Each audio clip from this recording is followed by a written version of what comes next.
Good morning, everybody, and happy Saturday. Welcome to the weekend. In my happy place today, sitting in the van, getting ready to start my weekend of work on the van.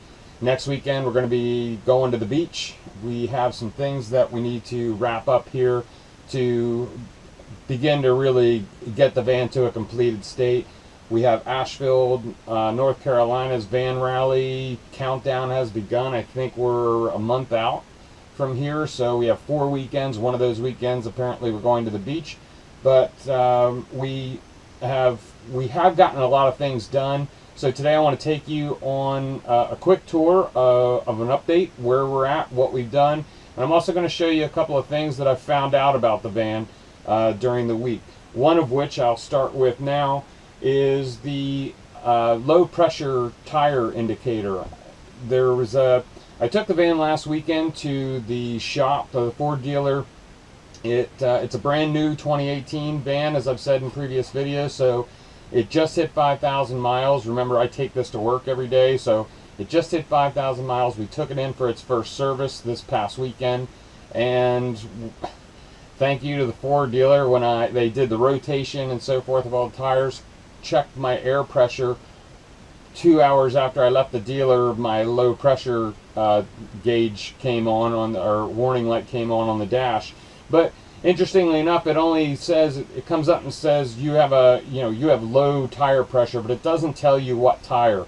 One of the things I found, thank you to a YouTube search, is in the Ford Transit, since it only says low pressure tire, it doesn't tell you which tire. But if you have the van started and you turn the emergency flashers on and off 4 times, your horn will beep twice, and the indicator will come up and tell you which tire is low.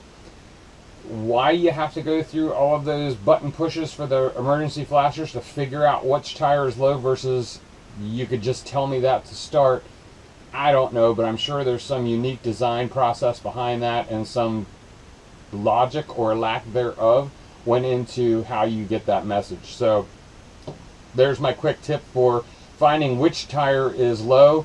Sit there, turn your emergency flashers on and off 4 times. When you turn them on for the 4th time, your horn will beep twice, the display will change, and it'll tell you which tire is low.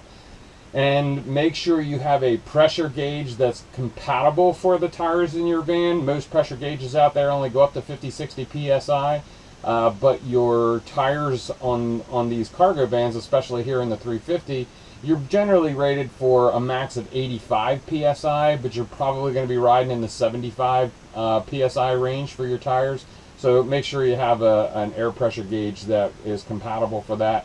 I actually had to run out and buy one for the van here, because my other one that does go up that high, it's actually in my road bike, which I keep at work at the office for tooling around the campus. So there's my quick tip. Let's take you on a tour, show you some things we've done, show you what we're working on this weekend, and show you a couple things we're going to be installing. Okay, come on. So we've been desperately trying to get in the different wall panels in the van. Let me start back here. Last week we did put the upper panel in here over the bed, and if you'll take note, like this one, we have there's a 1/2-inch piece of plywood that I mount it with rib nuts behind, and then I have the 1/4-inch tongue and groove cedar on top of that. Now, why I need it, we're not putting any cabinets up there, but one of the reasons, as stated when I did this piece up here in the van over the slider door, is I like that 1/2-inch plywood behind there. It's just a standard ply, it's nothing fancy, but I want something that I can drill into, mount some screws so that I can bolt something. And while we won't be putting cabinets up there, because this is a seat and I don't want to be banging your head on that, one of the things we do want to put up there, and oops, there goes the coffee. Just get this out. And this is a temporary iPad holder that we've been using. This is something that goes in my bike studio on one of my bikes, that I can put a monitor on there. But we had been using a tie wrap to put it up. We were wrapping it around one of these posts here on the top over there. putting the iPad in, downloading some Amazon movies, and that's how we watch TV. One of the things we're going to do, though, is I'm ordering a new one off of Amazon that has an articulating arm. And because we have that plywood up there, I can put some good grabbing and biting screws in there to hold that up there, mount the iPad up there, so we kind of have we'll have a TV that we can basically utilize for when we're in the bed area. So this week, this is one of the last panels we have to do. I'm going to pop some rib nuts in these holes. Again, throw a piece of plywood up there, some cedar. And for this light switch back here, we did get a dimmable 12-volt switch for it. So we'll be mounting that somewhere in this location. Up here over the sink last week, we did put a piece of ply up here. This is nothing, this is not birch, this is not maple, this was just a piece of sanded plywood. I will recommend this if you're going to Lowe's or Home Depot. If you're getting wood, go to Home Depot. One of the things I found out throughout this process is the lumber, sorry Lowe's, but the lumber at Home Depot is just far superior to what you offer at Lowe's. So we did mount this, and we currently just put a stain on it, kind of an accent wall. And down here we'll put a piece of trim, so that'll cover all of that up. We did mount our other 12-volt switch up here, and I put the second 120 outlet here. You'll notice, let me move the bed mattress out of the way though. You'll notice over here we have I'm going to mount a piece of wood right behind here that will thicken this up a little bit, and then I'll take a piece of cedar, cut it to shape, screw it in there, and that will be a nice piece of trim for there. I'm also going to put a piece of trim down here because this is the one corner that I had nothing to mount this into. So you can see we use the natural screw holes that came with the van, and these are, I believe, an 8mm screw thread size. So these are good biting screws. And then there was 2 rib nuts we popped up here, and I mounted these in with 1/4 20 screws. So while I do have a switch up here, I wanted to get the switch up out of the way of any water. So this is mounted up here. We're probably going to put some sort of little shelf up here. Again, I have these cavities so I can put screws in there to get a good bite on something. And then we'll utilize that to put this, this is the original wire harness from the van. We'll mount that up under there as well to kind of take that out of the way. One of the things we're going to do with this that goes along here is we're going to get like a blue bandana material, and we're going to wrap this in bandana material, and we're also going to wrap it in some nice little LED rope lights that are wirelessly controlled. They can change color and so forth, and this can be a nice little act as an accent light. So basically it takes this ugly harness away and it actually becomes something we can use. Over here then, and we haven't mounted this yet today, but this is what we're going to mount this weekend.